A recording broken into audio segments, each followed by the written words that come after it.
आपल्या खानापूर आटपाडी विधानसभा मतदारसंघातील आजच्या या भावडी येथील प्रचार सभेसाठी उपस्थित असणारे या मतदारसंघाचे माजी आमदार, ज्येष्ठ नेते, तुमच्या आमच्या सर्वांचे मार्गदर्शक आदरणीय सदाशिवभाऊ पाटील, या ठिकाणी उपस्थित असणारे जिल्हा शिवसेनेचे प्रमुख सन्मान्य संजय बापू विभूते, खानापूर तालुक्याचे सुपुत्र आणि महाराष्ट्र केसरी, डबल महाराष्ट्र केसरी आमचे मित्र चंद्रराज पाटील, वजन कमी झाले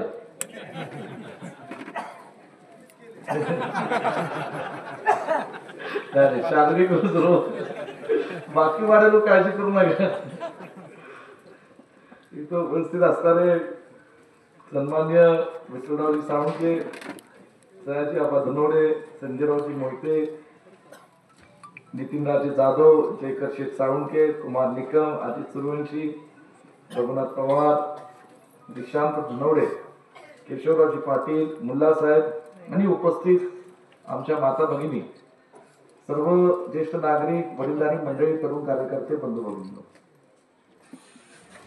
खानापूर आटपाडी विधानसभा मतदारसंघात आजची भावणी येथील होणारी प्रचार सभेमध्ये मला येण्यास बराच उशीर झाला आणि आपण सर्व माता भगिनी, इथले कार्यकर्ते, स्थानिक नागरिक मोठ्या संख्येने पासून बऱ्याच वेळापासून इथे थांबलेला आहात. मी प्रथमतः तुमच्या सर्वांची क्षमा मागतो, मनापासून दिलगिरी व्यक्त करतो. तर काय वेळेचं कन्फ्युजन झालं माहित नाही, कारण आम्ही सुरुवातीपासून 12-12:30ला येऊ असं सांगितलं होतं किंवा 12:30च्या जवळपास येण्याचा प्रयत्न करू, परंतु निवडणुकीच्या अंतिम टप्प्यात आपण आलो आहे. आजचा आणि उद्याचा शेवटचा 2 दिवस हे प्रचाराचे आणि बऱ्याचदा कदाचित लोकांना याची विसर पडते की मी सुद्धा एका म्हणजे निवडणूक लढतोय. आणि या ठिकाणी कालही मी पंढरपूर, पृथ्वीराज चव्हाण साहेबांच्या मतदारसंघात, पुन्हा कोल्हापूरच्या 2 विधानसभा मतदारसंघात प्रचार सभा करून येथे खरं आज आपल्या सर्वांच्या समोर उपस्थित आहे. वास्तविक पाहता मला इथे याआधीच येण्याची इच्छा होती, परंतु अनेक काही गोष्टींमुळे, कारणांमुळे ते होऊ शकलं नाही. कारण म्हणजे महाराष्ट्रात आणि सांगली जिल्ह्यामध्ये अनेक विधानसभा मतदारसंघांमध्ये जाणं आवश्यक होतं. माझ्याही मतदारसंघातील प्रत्येक गावामध्ये किमान एकदा तरी जाऊन चेहरा दाखवलं की तुम्हाला माहिती आहे, निवडणुकीच्या काळात तुम्ही सकाळी 7ला जा किंवा रात्री 12ला जा, पण कमीत कमी 5 मिनिटं तरी चेहरा दाखवणं हे लोकांना अपेक्षित असतं. आणि धावपळीत मी येऊ शकलो नाही, मी काही दिवस येऊ शकलो नाही, म्हणून त्याच्यात विरोधकांकडून अनेक समज गैरसमज जाणीवपूर्वक या ठिकाणी केले जात आहेत. खरं पहिलं तर मला सांगायचं की भावणीचा परिसर, भावणीतली सर्व ग्रामस्थ गेल्या अनेक वर्षांपासून हे पतंगरावजी कदम साहेब आणि आदरणीय मोहनराव कदम दादांशी अत्यंत जवळहून संबंधित राहिलेले आहेत. जे सोनीरा सहकारी साखर कारखान्याचं जेव्हा कार्यक्षेत्र आम्ही निर्माण केलं, त्यामध्ये साहेबांनी आणि दादांनी जाणीवपूर्वक खानापूर तालुक्यातली ही काही गावं आपल्या सोनीरा कारखान्याच्या कार्यक्षेत्रात सामावून करून घेतली. खरं हे गाव पूर्वीपासून दादांच्या जवळच आहे, कारण दादा जेव्हा पंचायत समितीला जिल्हा परिषदच्या सदस्य होते, जिल्हा परिषदचे अध्यक्ष झाले, त्यावेळेस पासून या गावातले अनेक कार्यकर्ते हे दादांना भेटून सातत्याने ह्या न त्या मार्गातून दादा या गावातल्या विकास कामांच्या बाबतीत प्रश्न सोडवण्याचे एक काम करत होते. कदम कुटुंबाचं भावनीचं जे नातं आहे, त्याच्या तसंच एक नातं कदम कुटुंबाचं आणि स्वर्गीय हनुमंतराव पाटील साहेबांचं आहे. अनेकदा आपण ऐकलंय की हनुमंतराव पाटील साहेब आणि कदम साहेब यांचं फारच चांगलं घट्ट नातं. 80-85ला ही दोघही मंडळी राजकारणात, समाजकारणात एकत्र आली. हनुमंतराव पाटील साहेबांना तुम्ही सर्वांनी खूप भरभरून प्रेम दिलं, साथ दिली आणि हनुमंतराव पाटील साहेब हे विधानसभेमध्ये गेले. कदम साहेबांचा निसटता पराभव त्या काळात झाला आणि आम्ही लहानपणापासून एक गोष्ट असं ऐकत आलो आहे की जेव्हा हनुमंतराव पाटील साहेबांची आणि कदम साहेबांची भेट झाली तेव्हा हनुमंतराव पाटील साहेबांच्या डोळ्यामध्ये अश्रू होते आणि ते वेगळे अश्रू होते की कदम साहेब मी जरी निवडणूक जिंकलो तरी तुमच्या प्रभावामुळे मला एक दुःख झालेले. आणि हे जे नातं हे असं सहजासहजी होत नसतं, त्याच्या मागे काहीतरी कारण असतात, काहीतरी इतिहास असतो, एक कुठेतरी नातं असतं. आणि ते जिव्हाळ्याचं नातं कदम साहेबांनी आणि स्वर्गीय हनुमंतराव पाटील साहेबांनी त्यांच्या दोघांच्या राजकीय जीवनामध्ये अत्यंत घट्टपणे ते जोपासलेलं होतं. खरं खानापूर आटपाडीच्या मतदारसंघामध्ये अनेक राजकीय सत्तांतर आपण पाहिलेले. 1985-90च्या कालापासून कधी खानापूर तालुक्यात आमदार, मग एकदा आटपाडी तालुक्यात आमदार, पुन्हा एक राजकीय संघर्ष हा परंपरेनुसार जसा आमच्या मतदारसंघात गेली 20 वर्षापासून ह्याही मतदारसंघात एक राजकीय संघर्ष आहे. आदरणीय सदाभाऊंच्या रूपाने सलग 2दा आपण त्यांना विधानसभेवर आमदार म्हणून काम करण्याची संधी दिली. एकदा नाईलाजाने त्यांना अपक्ष लढावं लागलं. तुम्ही सर्व लोकांनी त्यांना निवडून दिलं आणि पतंगरावजी कदम साहेबांना एक अत्यंत चांगले विश्वासू सहकारी म्हणून त्यांना एक आम्हाला या सांगली जिल्ह्यात तुम्ही दिले. पुन्हा दुसरी निवडणूक हाताच्या पंजावर झाली आणि पुन्हा सदाभाऊ एक काँग्रेस पक्षाचे एक आमदार म्हणून महाराष्ट्राच्या विधानसभेमध्ये आले आणि त्यांच्या माध्यमातून सुद्धा सलग 10 वर्ष खानापूर आटपाडीच्या मतदारसंघामध्ये प्रचंड मोठी विकास कामं झाली आणि त्याला तुम्ही सगळी मंडळी साक्षीदार राहिलेला आहात. विटा नगरपालिकेवर पूर्वीपासूनच या कुटुंबाचं एक लोकप्रियतेचं वर्चस्व आहे. मी नुसतं वर्चस्व का म्हणत नाही, कारण वर्चस्व राजकीय पण असू शकतं, पण ह्या कुटुंबाचं हे लोकप्रियतेचं वर्चस्व आहे. आणि म्हणून गेले 25-30 वर्षापासून या लोकांनी, विटातल्या शहरातल्या लोकांनी सुद्धा अत्यंत प्रेमाने या कुटुंबावर आपला विश्वास दाखवलेला आहे. आज वैभव पाटील आमचे तरुण तडफदार सहकारी आहेत. विटा नगरपालिकेचे नगराध्यक्ष म्हणून त्यांनी काम केलेले. अनेक वर्षापासून खानापूर आटपाडी विधानसभा मतदारसंघात आदरणीय सदाभाऊंच्या मार्गदर्शनाखाली, नेतृत्वाखाली ते काम करतायत.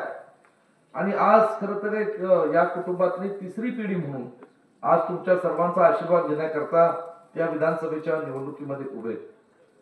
एकीकडे हे नक्की होतं की एक काळ होता की स्वर्गीय अनिल भाऊंचे कदम साहेब किंवा मोहनदादांशी थोडे संबंध चांगले होते, पण या कालांतरामध्ये जे काही राजकीय परिस्थिती महाराष्ट्रात झालेल्या आहेत, सांगली जिल्ह्याच्या राजकारणात झालेल्या आहेत, आज खरं पलुसकडेगावच्या खानापूर आटपाडीचा विकासाचा प्रश्न आता उद्भवलेला आहे. महायुती सरकारने तुम्हाला वाटत असेल निधी दिला, पण निधीची बजेटची तरतूद करून प्रत्यक्षपणे ही कामं महायुतीच्या सरकारच्या माध्यमातून खानापूर आटपाडीमध्ये किती झाली हा एक मोठा प्रश्नचिन्ह आहे. आणि म्हणून मला आपल्याला सांगायचं की या महायुतीच्या कुठल्याही चुकीच्या अफवावर तुम्ही या ठिकाणी बळी पडू नका. व्यक्तिगत संबंध हे वेगळे असतात, पण राजकीय संबंधातून कदम कुटुंब हे निश्चितपणे सदाभाऊंच्या पाठीशी खंबीरपणे उभे आहे आणि हे तुम्हाला आपल्याला सांगतो. आणि यातून महाविकास आघाडीचा धर्म हा सगळ्यांनी पाळून जे काही महाराष्ट्राची अस्तित्वाची लढाई, मी तर परवा भाषणामध्ये म्हणलो की महाराष्ट्रासाठी दुसरं स्वराज्याची लढाई, यावेळी जर महाराष्ट्राच्या जनतेने काही चुकीचा निर्णय घेतला तर त्याची फार मोठी किंमत महाराष्ट्राला मोजावी लागेल. त्याचं साधं उदाहरण द्यायचं म्हणलं की आपला महाराष्ट्र छत्रपती शिवरायांचा महाराष्ट्र, फुलेशाह आंबेडकरांचा महाराष्ट्र हा कधीही कुणासमोर झुकला नाही. पण महायुतीच्या नेत्याने आपल्या महाराष्ट्राला दिल्लीतील नेत्यांसमोर, गुजरातच्या उद्योगपतींसमोर झुकण्याचं पाप इथे केलेलं आहे.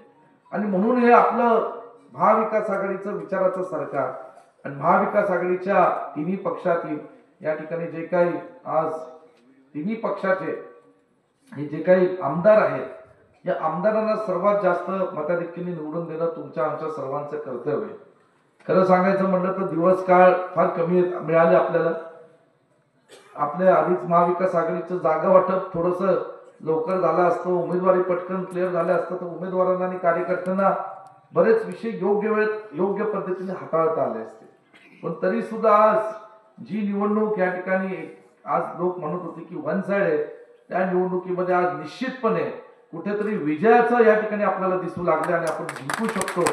ताकदीने आपण कार्यकर्ते या ठिकाणी कामाला लागला तर असा विश्वास मला या आजच्या बैठकीच्या माध्यमातून द्यायचा आहे. भावनी गाव हे एक ऐतिहासिक गाव आहे. इथलं उरूस बरोबर ना, हे अत्यंत प्रसिद्ध आणि आदरणीय मोहनराव कदम दादा हे दरवेळी सयाजीराव धनवडे आबांनी उरुसाला बोलवलं की उरुसाला या ठिकाणी येत असे. आणि या ठिकाणी आज मला कुणीतरी सांगितलं की परवा काही भाजपच्या नेत्यांनी इतकी घाणेरड्या पद्धतीने जातीवर धर्मावर टीका टिप्पणी केली. काही लोकांना दहशत करण्याचा प्रयत्न एका विशिष्ट जातीवर धर्मावर ही काही मंडळी भाजपचे नेते मंडळी करतायत. आपला हा देश हा परमपूज्य भारतरत्न डॉक्टर बाबासाहेब आंबेडकरांच्या संविधानावर चालणारा देश आहे. आणि म्हणून आपल्या सर्वांना मला सांगायचं आहे की ह्या देशामध्ये कुठल्याही परिस्थितीमध्ये कुठल्याही विशिष्ट जाती धर्मातील लोकांना कुणी टार्गेट करण्याचं पाप केलं तर आम्ही काँग्रेस पक्षाचे कार्यकर्ते ते होऊन देणार नाही. महाविकास आघाडीचे कार्यकर्ते आम्ही ते होऊन देणार नाही. या विचाराने आज राहुलजी गांधी, आदरणीय ज्येष्ठ नेते शरदचंद्रजी पवार साहेब आणि शिवसेनेचे नेते आदरणीय उद्धव ठाकरे साहेब आम्ही एकत्रितपणे या ठिकाणी काम करतोय. मला आपल्याला जास्त वेळ घ्यायचं नाही. तुम्ही सकाळी 10 वाजल्यापासून थांबलाय, कारण 10ची वेळ आम्ही दिली नव्हती, 12ची होती. ते चुकून काहीतरी मिसकम्युनिकेशन झालं. पण तरी सुद्धा दुपारच्या वेळेत उन्हात आणायचं तुम्ही सगळी मंडळी इथं खूप वेळापासून बसलेले आहात. मला एवढंच सांगायचंय की एक आणि एक सीट आपल्याला महत्वाची आहे. सदाभाऊंनी त्यांच्या आयुष्यातले खूप वर्ष आपल्या लोकांसाठी दिलेले, खूप प्रश्न त्यांनी त्यांच्या कर्तबगारीने प्रश्न मतदारसंघाने सोडवण्याचा एक प्रामाणिक प्रयत्न केला आणि त्याला यश सुद्धा मिळालं. आता तुम्हा सर्वांची जबाबदारी आहे. स्वर्गीय हनुमंतराव पाटील साहेबांचं कार्य बघून, आदरणीय सदाभाऊंच्या कडे पाहून आणि वैभवजी ज्या आता विटा नगरपालिकेच्या माध्यमातून संपूर्ण मतदारसंघात एक चांगलं काम करण्याचा प्रयत्न करतायत. अशा सगळ्या लोकांच्या पाठीशी उभं राहून महाविकास आघाडीचं आणि राष्ट्रवादीचे आपले उमेदवार आपण सगळ्यांनी निवडून द्यावे एवढंच या ठिकाणी बोलतो. आपण सगळेजण परत इथं उपस्थित राहिला. शिवसेनेचे नेते आमचे अनेक लोक आहेत, आमचे विभूते साहेब आहेत, नितीन शिंदे साहेब आहेत, शिंदे साहेब आहेत आणि चंद्रराव पाटील जी आहेत, बाकी स्टेजवर बसलेले इतर सर्व पक्षातले नेतेगण, तुम्हा सगळ्यांचे या ठिकाणी मी आज आभार मानतो. आणि पुन्हा एकदा मला इथं बोलवलं, उशिरा का होईना थोडंसं मला या ठिकाणी पुन्हा आमच्या माता भगिनींची, पुरुषांना बसण्याची सवय हो, महिलांना बसायची सवय नसते, 2-2 अडीच तास. आणि शेवटचा एक मुद्दा मला सांगा, हे लाडक्या बहिणीच्या नादात कुणी पडू नका. हे सगळं फसवय, हे गंडवणारं महायुतीचं सरकार आहे. 1500 रुपये देतात असं वाटतं आपल्याला, पण साधी 2 उदाहरणं द्यायची म्हणलं तर तेलाचा डबा सुद्धा आता 1600चा 2200वर गेला की नाही.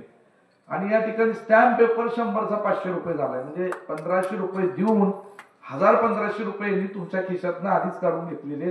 ह्याची बारीक बारीक महागाईचे मुद्दे सुद्धा आपण लक्षात ठेवले पाहिजे. आणि राहुलजी गांधींनी परवाच सांगितलेले की ज्यावेळेस महाविकास आघाडीचं सरकार राज्यात सत्तेवर येईल 1500चे 3000 रुपये दिले जातील आणि या ठिकाणी आमच्या भगिनींना आणखी बळकट केले जाईल. एवढंच या ठिकाणी बोलतो. तुम्ही सगळी मंडळी जमणार त्याबद्दल आभार मानतो. पुन्हा क्षमा मानून इथं थांबतो. जय हिंद, जय महाराष्ट्र. अनेक बाबीमध्ये अनेक पैलू या निवडणुकीच्या माध्यमातून आपल्या समोर ठेवलेले आहेत. आणि त्याबरोबर मला एक गोष्ट या ठिकाणी जाणवते की 10 वर्षापूर्वी ज्यावेळेला काँग्रेस आणि राष्ट्रवादीचं एकत्रितपणे सरकार होतं त्यावेळची असणारी परिस्थिती आणि 2014 पासून आता असणारी परिस्थिती, त्यात सांगली जिल्ह्याचा जर आपण विचार केला तर निश्चितपणे आपल्याला एकंदरीत इतक्या राजकीय परिस्थितीचा आढावा घेतल्यानंतर लक्षात येईल की तो एक काळ होता. महाराष्ट्राच्या राजकारणामध्ये स्वर्गीय डॉक्टर पतंगरावजी कदम, स्वर्गीय R.R. आबा आणि माननीय जयंत पाटील एक जबाबदार आणि वजनदार मंत्री म्हणून काम करत होते. आणि त्या वेळच्या काळामध्ये या सांगली जिल्ह्यावरती कशाही प्रकारची जरी संकट आली तरी सुद्धा या सर्वांना या निमित्तानं या सगळ्या लोकांनी तारून नेलं. आपण जनतेबरोबर असलं पाहिजे, लोकांच्या बरोबर असलं पाहिजे आणि ज्या जनतेचं आपण प्रतिनिधित्व करतो त्यांना पूर्णपणे सुरक्षित ठेवणं आणि संरक्षण करण्याची जबाबदारी आपल्यावरती आहे.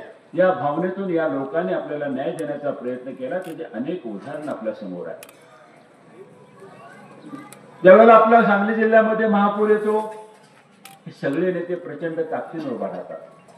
किंबहुना महाराष्ट्राची सगळी ताकद आपल्या जिल्ह्यामध्ये आणून उभी करतात आणि आपल्या लोकांना चांगल्या पद्धतीने मदत करण्याचा प्रयत्न करतात. मगाशी कोणीतरी सांगितलं दुष्काळामध्ये सुद्धा तीच परिस्थिती. दुष्काळ पडलेला, त्या दुष्काळामध्ये अगदी दिल्लीचं सरकार सुद्धा आपल्या कडेगावमध्ये आणणं आणि या दुष्काळाला फुंकर घालण्याचं काम स्वर्गीय पतंगराव साहेबांनी सातत्याने केलं. अनेक असे प्रसंग आहेत. मी तरी सांगेन, मी आमदार असताना थोडा पाऊस पडून बरंच पिकाचं नुकसान झालं.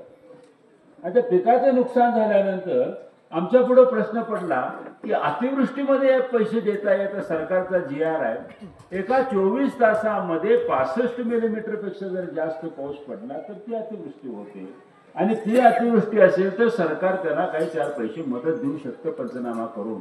आणि आपल्याकडे त्यावेळेला अशी परिस्थिती होती की थोडा पाऊस पडून सगळ्या शेतात पाणी झालं आणि पिकाचं प्रचंड नुकसान झालं. साहेबांना आम्ही विचार करत होतो, पतंगराव साहेबांना आम्ही, की साहेब म्हणलं ह्या लोकांना आपल्याला काहीतरी करावं लागेल, याशिवाय करणं काही नाही. तर साहेब म्हणायचे, अधिकाऱ्यांना बोलवलं तर अधिकारी म्हणतात 65 मिलीमीटर पेक्षा जास्त पाऊस पडलेला नाही आणि काहीतरी खोडा काढतात. म्हणजे उद्या आपण काय कॅबिनेटच्या अगोदर 10 मिनिटं बसूया, सगळ्या अधिकाऱ्यांना बोलवून घेऊ आणि बघूया काहीतरी मार्ग निघतोय का. आणि मग साहेबांनी त्यांच्या अग्रदूत बंगल्यावरती सगळे अधिकारी बोलवले, पुनर्वसन आपल्या जे मदत व पुनर्वसन विभागातले, आणि पुन्हा शांतपणे ऐकून घेतलं. म्हणजे काय काय करायला लागेल आपल्याला. अहो साहेब म्हणले 65 मिलीमीटरचा पाऊस आपल्याकडे कधीच पडला नाही आणि नोंद बी काय तशी कधी 65 मिलीमीटरची झाली नाही. त्यामुळे म्हटले सरकारच्या या सगळ्या नियमामध्ये हे बसत नाही. साहेबांनी सांगितलं, बघा असं करूया, एक आमच्या कलेक्टरकडून आपण सगळ्यांनी म्हणून या ठिकाणी अहवाल मागूया 1-2 दिवसामध्ये, आणि मग त्या अहवालावरून असा रिपोर्ट तयार करा की सांगली जिल्ह्यामध्ये अनेक भागामध्ये सातत्यानं थोडा पाऊस पडल्यामुळं जे काय पिकाची हानी आणि नुकसान झालेलं आहे त्याच्यासाठी विशेष बाब म्हणून या ठिकाणी पैसे उपलब्ध करून द्यावेत. आणि तशा प्रकारचा रिपोर्ट घेतला, GR काढला, आणि त्यावेळेला आपल्याला हेक्टरी 6,000 रुपये आपल्याला त्या ठिकाणी पतंगराव साहेबांनी दिले. हे नेतृत्व आपल्याला आवश्यक आहे. अशी माणसं नेतृत्व करणारे असतील तर आपल्याला न्याय मिळतो. आणि अशा पद्धतीने अनेक कामांचा न्याय, अनेक गोष्टीचा न्याय या सांगली जिल्ह्यामध्ये साहेबांनी देण्याचा प्रयत्न केला. हे सगळं करत असताना मी साक्षीदार आहे. अनेक बाबीमध्ये पतंगराव साहेब, जयंत पाटील साहेब आणि आपले RR आबा तिन्ही मंत्री आदल्या दिवशी बसणार, सांगली जिल्ह्यामध्ये आपल्याला काय करायचं आहे, काय आवश्यक आहे याची रणनीती ठरवणार. दोन्ही माणसं वेगवेगळ्या पक्षात असली तरी सुद्धा दुसऱ्या दिवशी कॅबिनेटमध्ये त्यांना हवा असणारा निर्णय निघणार, तिसऱ्या दिवशी GR येणार आणि चौथ्या दिवशी आपली मदत मिळणार. असं विकासात्मक राजकारणाचं नेतृत्व सांगली जिल्ह्यामध्ये या 3 लोकांनी दिले, कारण निश्चितपणे केले. आपापल्या परीने या सांगली जिल्ह्याचा विकास करण्याचा प्रयत्न केला. आपला हा सांगली जिल्हा महाराष्ट्राच्या राजकारणामध्ये वजनदार जिल्हा म्हणून या ठिकाणी वावरला.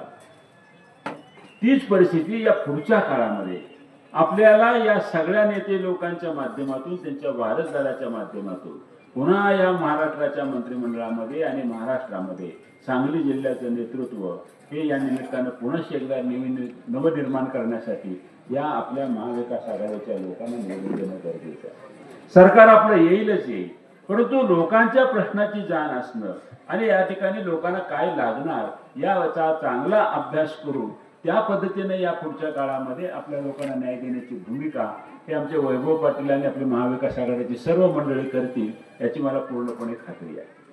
परवा मी आपल्या सभेमध्ये सांगत होतो, सभेमध्ये सांगताना या महाराष्ट्राची परिस्थिती, आर्थिक परिस्थिती, औद्योगिकरण, त्या निमित्तानं होत असलेली सस्य होरपट, या सगळ्या बाबी मी तुम्हाला आतापर्यंत सांगितलं.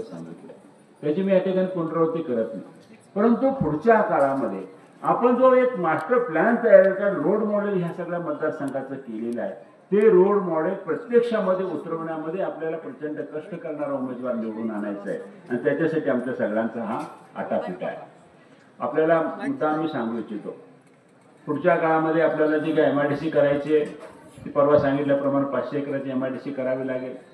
पुढच्या काळामध्ये एखादं मेडिकल कॉलेज उभा करायचं आहे, ते पुढच्या काळामध्ये आपल्याला करावं लागेल. एखादा काहीतरी मोठा शेतीमालावर प्रक्रिया करणारा उद्योग, मग तो साखर कारखान्याच्या माध्यमातून असेल किंवा इतर माध्यमाचे असेल, तो आपल्याला पुढच्या काळामध्ये अत्यंत चांगल्या पद्धतीने करावा लागेल. माती परीक्षण केंद्र शेतीच्या बाबतीमध्ये ते उभा करावं लागेल. आपल्याला पुढच्या काळामध्ये जर या निमित्तानं सहकार क्षेत्रामध्ये असणार एखादा चांगला खत का निर्मितीचा काय एखादा युनिट उभा करता येईल शक्य असेल ते पुढच्या वेळी करावं लागेल. आपण खरेदी विक्री संघाच्या माध्यमातून आता थोडी थोडी सेवा लोकांना देतोय. पुढच्या काळामध्ये अधिकच चांगलं सेवा सदन पुढच्या काळामध्ये आपल्याला या ठिकाणी उभा करावा लागेल. जे इथं करायचं आहे ते आटपाडी तालुक्यामध्ये आपल्याला आटपाडीच्या बाबतीमध्ये मी तुम्हाला मुद्दाम सांगतो. परवा मी तुम्हाला सांगितलं जयंत पाटील साहेबांनी आपल्याला या निमित्तानं सांगितलेलं आहे की आटपाडीचा कारखाना सहकाराच्या माध्यमातून पुन्हा या देशमुख कुटुंबियांना देणं आणि तो या ठिकाणी प्रवृत्ती सुरू करणं ही गोष्ट आपल्याला चांगल्या पद्धतीने करायची आहे. त्यामुळे त्यांच्या बाबतीमध्ये झालेला गैरसमज त्यांच्या पद्धतीने पूर्ण केलेला आहे. पुढच्या काळामध्ये आपल्याला आटपाडीमध्ये डाळिंबावरती प्रक्रिया करणारे काय उद्योग किंवा डाळिंब निर्यातीसाठी आवश्यक असणाऱ्या सर्व प्लॅटफॉर्म या निमित्तानं आपल्याला पुढच्या काळामध्ये उभा करायचे आहे. आटपाडी हे आता डाळिंबाच्या बाबतीमध्ये इतकं पुढे गेलेलं आहे की सांगली जिल्ह्यामध्ये सर्वात जास्त फॉर्च्युनर, सर्वात जास्त जेसीपी आणि सर्वात जास्त बुलेट हे आटपाडी तालुक्यामध्ये. आज पाणी आटपाडी तालुक्यामध्ये आलेलं आहे. प्रचंड कष्ट करणारी ही माणसं आहेत. तुम्हाला आश्चर्य वाटलं तर दुष्काळ दुष्काळ दुष्काळ म्हणणारे तालुका आर्थिकदृष्ट्या आपल्यापेक्षा जास्त सक्षम आटपाडी तालुका आहे आणि त्या पद्धतीने आटपाडी तालुक्यामध्ये आज काम उभा राहत आहे. तिथलं त्या लोकांना योग्य पद्धतीचं मार्गदर्शन होणं शेतीच्या बाबतीमध्ये आज काळाची गरज ठरलेली आहे. म्हणून डाळिंब पीक संशोधन पुढच्या काळामध्ये करणं आणि त्या पद्धतीने आटपाडी तालुक्याला अधिक चांगल्या पद्धतीने सक्षम करण्याची भूमिका त्या पुढच्या काळामध्ये आपण घ्यायची आहे. मला या ठिकाणी आनंद वाटतो की आता बाळासाहेब आलेले आहेत. तुम्ही लोक फार कंटाळलेला आहे. सुस्वागतम सुस्वागतम.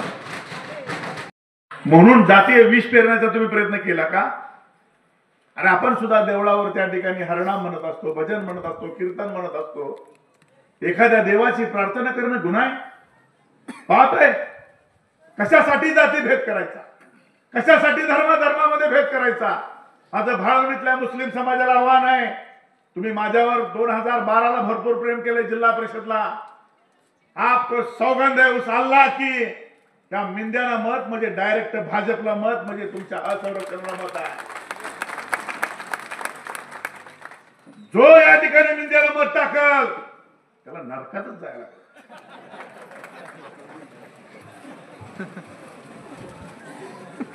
आपल्या कुराणामध्ये खोटं बोलणं पाप आहे.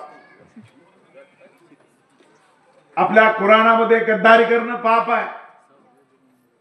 त्याच पद्धतीनं पैसे घेऊन मत देणं सुद्धा पाप आहे. आम्ही बघत नसलो तर अल्लाह बघतोय, लक्षात ठेवा. इथं हिशोब नाही पण वर हिशोब 100% तुमचा ठरला आहे. तुम्ही ठरवा. मुस्लिम समाज एक होऊन मतदान महाविकास आघाडी यासाठी करत नाही की तो जातीवादावर आलाय म्हणून. तो यासाठी करतोय की आज या देशातला अल्पसंख्याक असुरक्षित आहे. त्याला सुरक्षेची हमी पाहिजे आणि ते सुरक्षेची हमी आज कोण देऊ शकतं तर ते महाविकास आघाडी देऊ शकतं. या महाविकास आघाडीमध्ये या देशामध्ये 60 वर्ष ज्या काँग्रेसनं राज्य केलं त्यांनी कधी जातीवाद करण्याचा प्रयत्न केला नाही. ती काँग्रेस आज परत सत्तेवर येण्याची गरज आहे. ही आज सगळ्या समाजाची आज हाक आहे, लक्षात ठेवा. मराठा समाजाला त्याच वेळी न्याय मिळेल ज्या वेळेला परत एकदा या राज्यामध्ये महाविकास आघाडीचं सरकार येईल.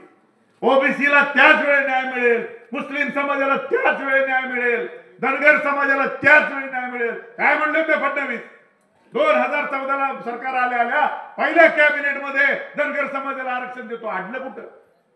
अरे केंद्रात तुमचं, राज्यात तुमचं, मराठा समाजाला सुद्धा आरक्षण तुम्ही द्यायला पाहिजे होतं.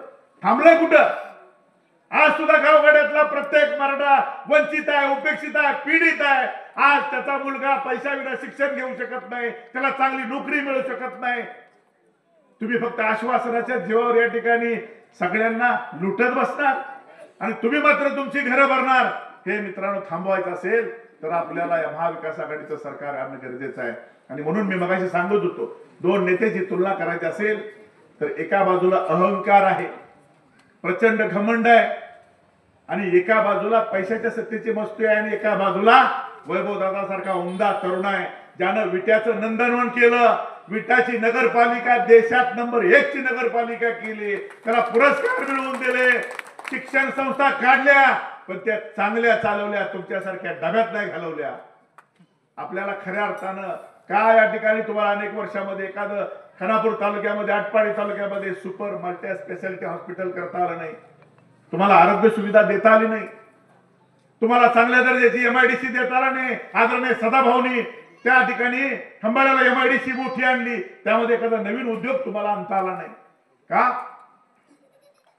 अरे रस्ते गटारी या होतच राहतील. टेंबूचं पाणी आणलं ठीक आहे, त्यात सगळ्याच योगदान आहे, तुमचं योगदान आहे, तुमच्या वडिलांचं योगदान आहे, आम्ही नाही म्हणणार नाही. पण नंतर काय? ज्या शेतात ते पाणी आलं त्या शेतीमालाच्या भावाचं काय? 1.5 पट हमी भाव हे भाजपचं सरकार देणार होतं, त्याचं काय झालं? शेतकऱ्याला आमच्या सन्मानानं जगण्यासाठी तुम्ही त्याच्या शेतीमालाला भाव देणार नाही. अरे जोपर्यंत माझ्या शेतकऱ्याच्या खिशामध्ये पैसा येणार नाही तोपर्यंत बाजारपेठेमध्ये पैसा येणार नाही, आणि जोपर्यंत बाजारपेठेमध्ये पैसा येणार नाही तोपर्यंत या ठिकाणी मार्केटामधली पैशाची उलाढाल वाढणार नाही, तोपर्यंत चालचलन वाढणार नाही. काय चाललंय महाराष्ट्रामध्ये? खोट्या घोषणा, खोट्या घोषणा, खोट्या घोषणा, खोट्या घोषणा, नुसत्या घोषणा. आणि या मतदारसंघात तेच सुरू आहे. त्याला ओढून घे, तुला किती पाहिजे, त्याला ओढून घे, तुला किती पाहिजे, तुला 2 कोटीचा निधी, तुला 5 कोटीचा निधी, तुला 10 कोटीचा निधी. मित्रांनो, एक लक्षात ठेवा, सगळे नेते जरी तिकडे गेले असले तरी सर्वसामान्य जनता मात्र तुमच्या आमच्या बरोबर आहे. त्या जनतेला आपल्याला पटवून सांगावं लागेल की हे नेते एकीकडे गेले कारण त्यांना खोके मिळाले, आपल्याला मात्र धोके मिळाले. आणि ह्या धोक्यापासून आपल्याला संरक्षण पाहिजे असेल तर आपल्याला वैभवदादा सारखा उमदा तरुण ज्यांनी या ठिकाणी विठ्याचं नंदनवन केलं, आपल्या मतदारसंघाचं नंदनवन करायचं असेल, सर्व जाती धर्माला बरोबर घेऊन जायचं असेल तर आपल्याला वैभवदादांना आमदार करावं लागेल. आणि मगाशी सुप्रियाताईने सांगितलं त्यांचं क्रमांक 4चं बटन काय आहे? कारण खानापूरची बेरीज 4 आहे, खानापूर. आटपाडीची बेरीज 4 आहे, आटपाडी. विसापूरची बेरीज 4 आहे, विसापूर. बघा कसा योग जुळून आलाय, सुप्रियाताईंनी सांगितलं मगाशी.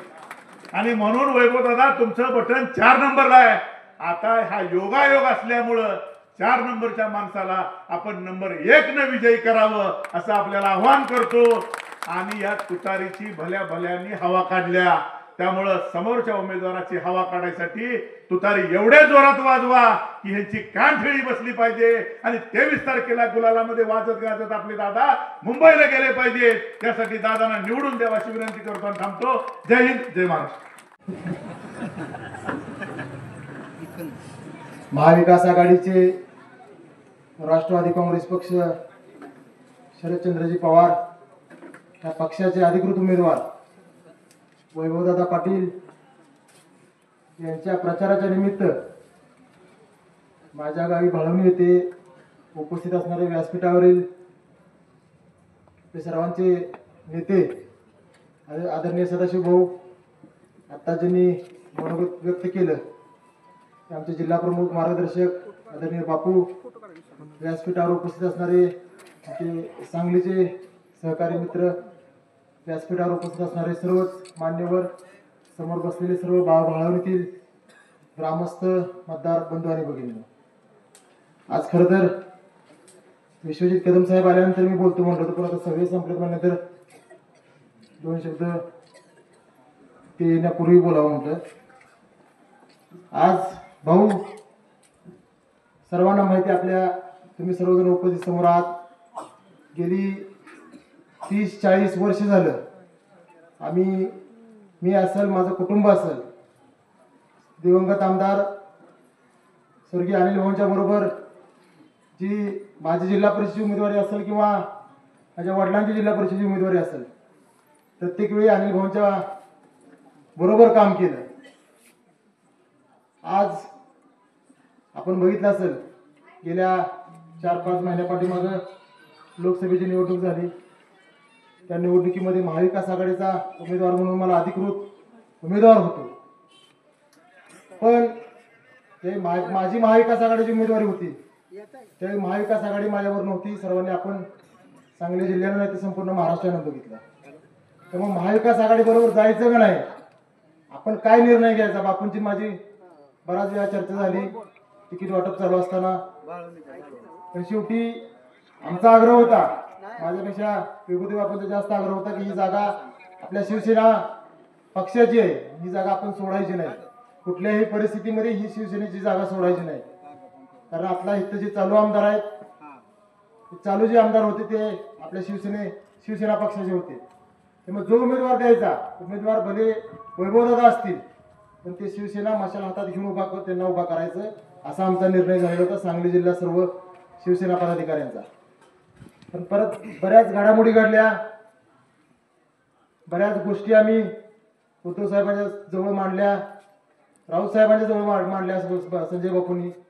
त्यानंतर एक शेवटी ठरलं की लोकसभेच्या बाबतीत जे घडलं ते परत घडायला नको, म्हणून पवार साहेबांचा पण आग्रह होता की ही जागा तुतारीला आमच्या मिळावी, राष्ट्रवादी पक्षाला मिळावी. शेवटी मोठ्या मनानं उद्धव साहेब असतील, संजय राऊत साहेब असतील, म्हणजे अगदी चालू आमदाराची जागा सोडणं एवढं सोपी गोष्ट नाही, पण ते अगदी मोठ्या मनानं उद्धव साहेबांनी आणि राऊत साहेबांनी ही जागा सोडून पवार साहेबांच्या पक्षाला ही जागा सोडली. आणि त्यानंतर सर्वांना माहिती आहे वैभवदादांची उमेदवारी झाली, परत प्रचार सुरू झाला.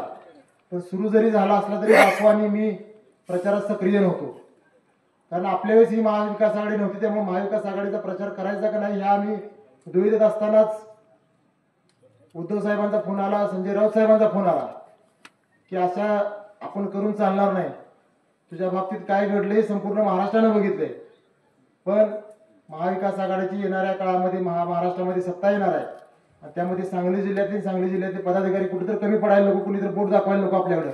म्हणून बापूंना निरोप आल्यानंतर आम्ही सर्वजण महाविकास आघाडीच्या संपूर्ण जिल्ह्यामध्ये कामाला लागलो. आज आता विश्वजित कदम नाही तिथं, येतील 10 मिनिटांना. पण माझा परवा जो पराभव झाला लोकसभेला, आज माझ्या कुस्ती क्षेत्रातले कार्यकर्ते तुम्ही अगदी मी लहान असल्यापासून बघितले. गेली 2007 साली ज्यावेळेस महाराष्ट्र केसरी झालो, बापू त्याच्यापूर्वी 2-4 वर्ष मी प्रत्येक महाराष्ट्र केसरीच्या स्पर्धेला जात होतो, पडूनच माघारी येत होतो. ज्येष्ठ लोक नाही तिथं, आता आपले सरपंच दादा असतील, आदाटे बापू होती, अजून इथे समोर बसलेली सगळी लोक वाट बघत बसायची की ह्या वर्षी तर महाराष्ट्र केसरी आपल्या जिल्ह्याचा आपल्या गावचा होईल म्हणून. पण 2000 मला वाटतं 3, 4, 5, 6 ही 4 वर्ष जाऊन तिथे पराभव बघून पाठीमागे येत होतो मी. पण एक दिवस माझा कुस्ती क्षेत्रातला उजाडला 2007 साली डिसेंबर महिन्यामध्ये, आणि औरंगाबादमध्ये महाराष्ट्र केसरी मी पहिल्यांदा झालो. विश्वजित कदम इथं नाहीत, आल्यानंतर मी खाली बसल्यानंतर बोलून त्यांच्याबरोबर. माझा कुस्ती क्षेत्रातला दुसरा दिवस उजाडला, तोही कडेगावमध्ये उजाडला, आणि दुसऱ्यांदा महाराष्ट्र केसरी मी कडेगावमध्ये झालो पतंगराव साहेबांच्या आशीर्वादामुळे. माझा लोकसभेला पराभव झालाय बापू आपला, पण हा पराभवाचं रूपांतर उद्या एका दिवस विजयात होणार आहे, ह्याची मला खात्री आहे. जसा कुस्ती क्षेत्रामध्ये दिवस उजाडले आपले, तसेच राजकारणातही एक दिवस आपला उजाडेल. कारण लोकसभा झाल्यानंतर ह्याच विश्वजित कदमांनी असेल, उद्धव साहेबांनी असेल, ज्या ज्या गोष्टी बोललेल्या होत्या त्या आता मला बोलायच्या होत्या. पण महाविकास आघाडी म्हणून आम्ही आज प्रामाणिकपणे सगळेजण भाऊ काम करतोय. कुठलेही आता मला वाटते आटपाडी ती सभा करून मी इथं बाळवणी ती सभा करायला आले. उमेदवार किंवा दुसरे कोणीही नेता मी स्वतः इथे, कारण आपल्या गावामध्ये आपण हजर राहिलं पाहिजे म्हणून आटपाडी ती सभा करून आम्ही इथं अगदी प्रामाणिकपणे महाविकास आघाडीचं काम करतोय. येणाऱ्या काळामध्ये विश्वजित कदम आपल्या शेजारीच आहेत. वैभवदादांना आमदार करण्यामध्ये विश्वजित कदमांचा मोठा सहभाग असेल, मोठा वाटा असेल, आणि ते उद्या ते भविष्यात अगदी जो विश्वास महाविकास आघाडीनं हे आपल्या तुतारी या पवार साहेबांच्या पक्षावर टाकलेला आहे, शिवसेना असेल किंवा काँग्रेस पक्ष असेल, हे दोन्ही पक्ष प्रामाणिकपणे काम करून वैभवदादांना आमदार करतील यात माझ्या मनामध्ये कुठलीही शंका नाही. उद्या महाविकास आघाडीची सत्ता येणार आहे राज्यामध्ये, कदाचित उद्धव साहेब मुख्यमंत्री सुद्धा होतील. त्यामुळे आपण खानापूर आटपाडी मतदारसंघ हा माझा मतदारसंघ आहे. मी आज शिवसेना उद्धव बाळासाहेब ठाकरे या पक्षाचा राज्याचा संघटक आहे. कुठेतरी माझ्या पक्षामध्ये बापूंची असेल किंवा आमची मान कुठे खाली गेली नाही पाहिजे. या खानापूर आटपाडीचा आमदार हा महाविकास आघाडीचाच झाला पाहिजे, एवढी माझी प्रामाणिक भावना तुमच्याकडे व्यक्त करतो आणि थांबतो. जय हिंद, जय महाराष्ट्र. आज या भाळवणी गावामध्ये भाऊंच्या उपस्थितीत वैभवदादांच्या समर्थनार्थ सभेला बोलवण्यात आले. खर तर भाऊंचं कारकीर्द पाहता त्यांच्यासाठी मला एक शायरी आठवते. भाऊ, आंधियों का इतनी मर्तबा आना कोई इत्तेफाक नहीं हो सकता. 2 वेळा भाऊंना पराभूत करण्यात आले, व्हावं लागलं. आंधियों का इतनी मर्तबा आना कोई इत्तेफाक नहीं, बस यूं समझ लेना भाऊ कि आपकी कश्ती इम्तिहान के लायक होगी. भाऊ, मैं समझता हूं कि गुलामी करने वालों की कहानी बताई नहीं जाती, लेकिन टकराने वालों का इतिहास जरूर लिखा जाता है. तुम्ही नाराज झालात, थोडेसे अगदी म्हणू आपण की इतकं काम केलं की एवढं काम करून देखील माझ्याकडनं काय कमी पडलं हे मनाला लागणारच आहे, कारण आम्ही माणूस आहोत, आम्ही तुम्हाला समजू शकतो. पण तरी देखील आज वैभव दादांच्या निमित्तानं का होईना पुन्हा एकदा भाळवणीवाल्यांना आणि खानापूर विटा आणि या सर्व लोकांना एक संधी आहे की आपण इतक्या उत्कृष्ट काम करणाऱ्या आमदाराला जे दुखावले त्यांच्या चिरंजीवच्या माध्यमातून पुन्हा एकदा एक डायरेक्ट माफी न मागता मतदानातून वैभवदादांना निवडून आणून एक माफी मागण्याचं काम करू. भाऊ, मी फार काही इतर समाजांची माझे भाऊबंदकी आहे त्यांना मार्गदर्शन करणार नाही, कारण तो समाज पूर्ण तर आपल्या बरोबर आहेच असं मी गृहीत धरतो. त्याचं कारण म्हणजे अगदी थोडंसं ओपनली बोललं तर हरकत नाही. फडणवीस साहेबांची काम करण्याची पद्धत अशी आहे की बाबा मतदानापूर्वी शेतकरी हा शेतकरी म्हणून मतदान करू नये. तो मतदान करत असताना तो अगर जर एखादा आपण म्हणूया की कामगार आहे, शेतकरी आहे किंवा एखादी स्त्री आहे, त्यांनी मतदान करत असताना हिंदू म्हणून मतदान करावं, ही या भूमिकेतनं नाही त्या गोष्टी करायच्या, उचापत्या करायच्या. आणि एकदा मतदान झालं की मग तो शेतकरी झाला, मग तो कामगार झाला, मग तो ओबीसी झाला, मग तो एनटी झाला, एससी झाला, सगळं त्या पद्धतीनं बघायचं. मला मुद्दामून आज मुस्लिम समाजाला आव्हान करायचं. मी आव्हान माझं लिखित आणलंय. याचं कारण की कोणतेही वाक्य माझं कुठेतरी चुकीचं जाऊ नये. मी कोणता राजकीय नेता नव्हे, मी एक साधा प्राध्यापक आहे. पण आज महाराष्ट्रामध्ये अशी परिस्थिती निर्माण झाली आहे की आमचा हरियाणा होऊ नये की मुस्लिम समाजाला एक साधारण 150-200 सीटा वेगवेगळ्या अशा देण्यात आल्यात महाराष्ट्रामध्ये की जिथे मुस्लिम समाज डिवाइड व्हावा. आणि हा समाज एकदा डिवाइड झाला की मतदान त्या अपक्ष आमदाराला किंवा इतर समाजातल्या व्यक्तीला पडलं की हरियाणामध्ये जसे सीट्स निवडून आले, काँग्रेस आणि महाआघाडी तिथल्या अगदी आपण म्हणूया इंडिया आघाडीला सबशेल बहुमत दिसत असताना शहा साहेबांनी जे डोकं लढवलं तसंच महाराष्ट्रात सुद्धा फडणवीस साहेबांनी डोकं लढवलेलं आहे. सांगली असेल, अनेक ठिकाणी अशी वेगवेगळी अपक्ष उमेदवार देऊन ही मतविभाजनी करण्याचं टार्गेट त्यांनी दिलंय. मी इथल्या मुस्लिम समाजाला आव्हान करेन की बघा, ज्यावेळी नुपूर शर्मांनी पैगंबर प्रेषितांच्या बाबतीत एक चुकीचं वाक्य वापरलं, देशातूनच नव्हे माझ्या हिंदू भाऊ बहिणींनीच फक्त विरोध केला नाही तर इतर देशातल्या सगळ्या लोकांनी ज्यावेळी विरोध दर्शवला, माननीय पंतप्रधानांचा फोटो इतर देशांच्या कचरा कुंडीवर ज्यावेळी लावण्यात आला त्यावेळी हे सरकार जागं झालं आणि त्या नुपूर शर्माला घरात बसवलं. त्यावेळी हे 50 खोकेवाले नव्हे, ती शिवसेना नाही, जी खरी शिवसेना त्याचे उद्धव ठाकरे साहेब स्टेजवर आले आणि म्हणाले आमचं हिंदुत्व असं हिंदुत्व नाही की जे इतर समाजाच्या प्रेषितांना चुकीचं बोलेल, शिव्या देईल आणि अशा लोकांचं पाठराखण करेल. आत्ताचे जे मुख्यमंत्री आहेत, ज्यांनी 50 आमदार पळवून मुख्यमंत्रीपद गळ्यात घालून घेतलं, त्यांनी पुन्हा एकदा नुपूर शर्मा सारख्या एका विशिष्ट माणसाच्या स्टेटमेंटला जाऊन फक्त समर्थन दिलं नाही, तर मुस्लिम समाजाने लक्षात ठेवलं पाहिजे की त्याला इतकं सांगितलं की तुझ्या केसाला सुद्धा धक्का लागू देणार नाही. उद्धव ठाकरे साहेबांचं स्टेटमेंट आठवा मुस्लिम समाजाला. उद्धव ठाकरे म्हणाले की कोणत्याही परिस्थितीमध्ये आम्ही हे हिंदुत्व याला स्टेटमेंट म्हणत नाही. आम्हाला छत्रपती शिवाजी महाराजांनी जे हिंदुत्व सांगितलं, 18 प्रगट जातींना घेऊन ज्या व्यक्तीनं हे समाज आणि हे देश हे महाराष्ट्र बांधून ठेवलं, तो हिंदुत्व आम्हाला मान्य आहे. मी इथं बसलेल्या प्रत्येक व्यक्तीला विचारू इच्छितो, तुम्हाला कोणतं हिंदुत्व मान्य आहे? तुम्हाला छत्रपती महाराजांचं हिंदुत्व मान्य आहे का असल्या 50 खोके घेऊन सत्तेमध्ये येऊन आमच्या समाजाला शिव्या देणाऱ्या व्यक्तीचं हिंदुत्व मान्य?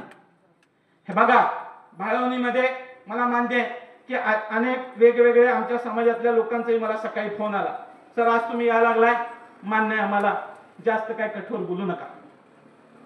मला त्या लोकांना विचारायचं आहे की ज्यांनी मला फोन केले, ज्यांनी मला सांगितलं की तुम्ही कडक काय बोलू नका.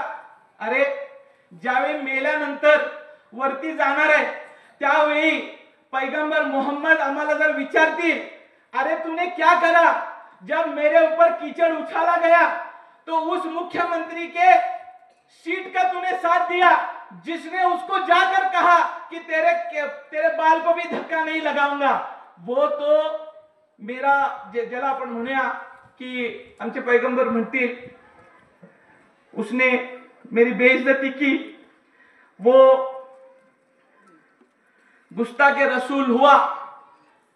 लेकिन तूने गुस्ताखे रसूल का साथ देकर गद्दार रसूल क्यों बना? यहाँ के भाड़ोनी के मुसलमानों को पूछता हूं, आप गद्दार रसूल बनेंगे क्या?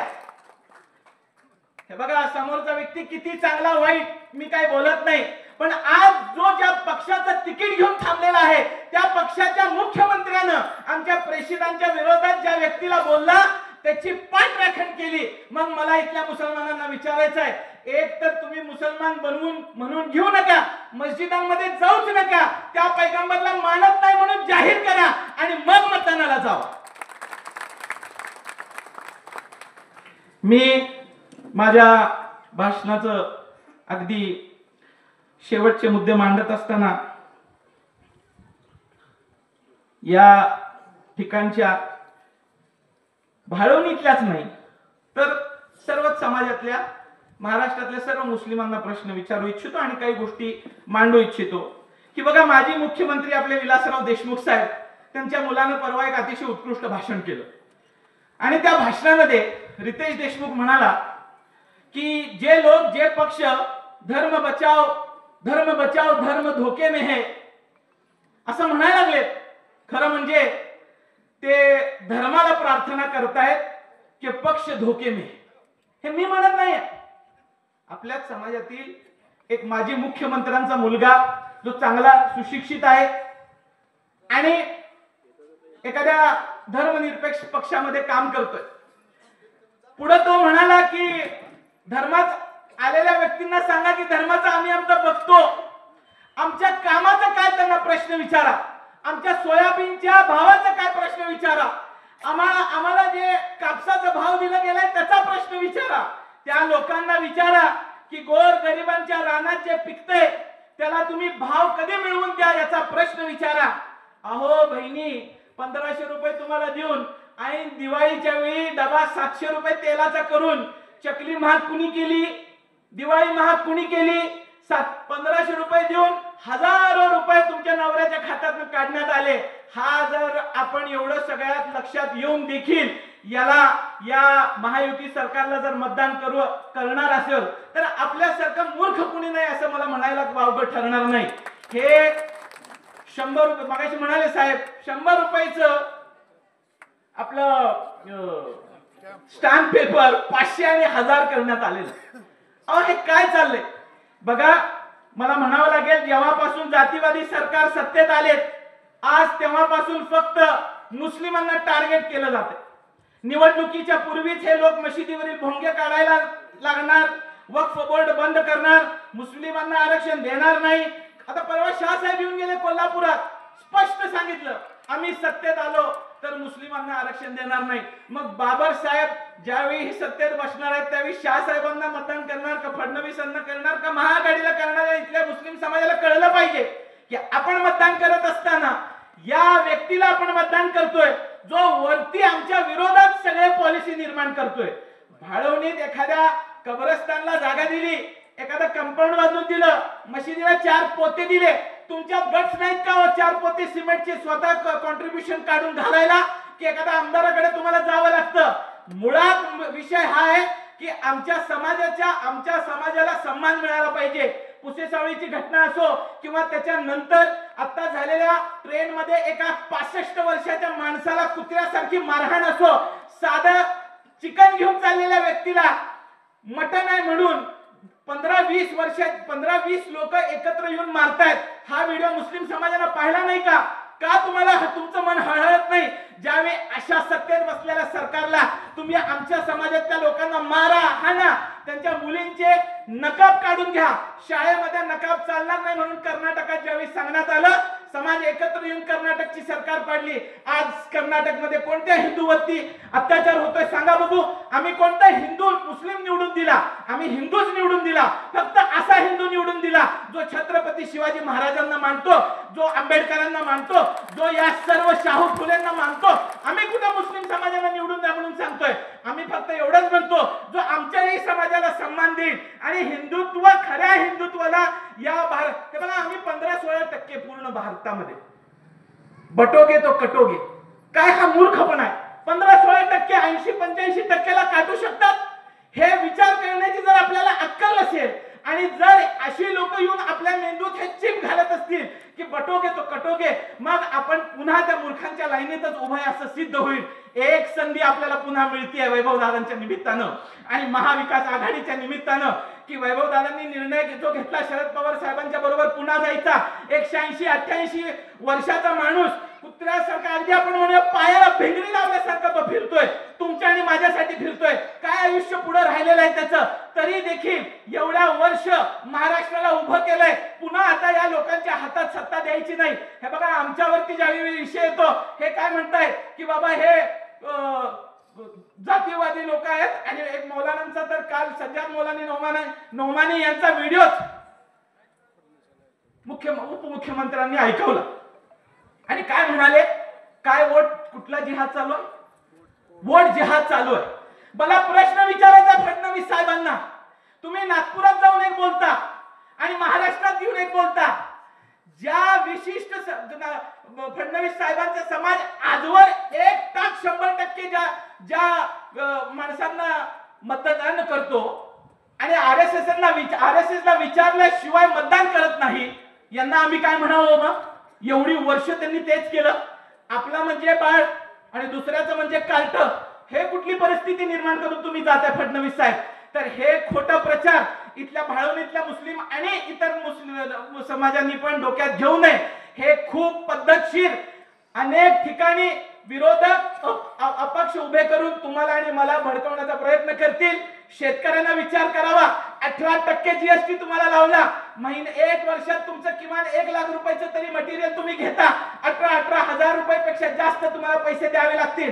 मतदान करत असताना मी हिंदू आहे का, मुसलमान आहे का, आणि कुठल्या समाजाचा आहे हे न बघता हे सरकार माझ्या महाराष्ट्राच्या हिताचा आहे का नाही हे बघणं गरजेचं आहे असं आवाहन करतो. आणि शेवटी एक वाक्य सांगून आपल्याला मी रजा घेतो की फुटलात तर गुजरात होईल आणि नडलात तर महाराष्ट्र होईल. धन्यवाद. जय हिंद, जय महाराष्ट्र.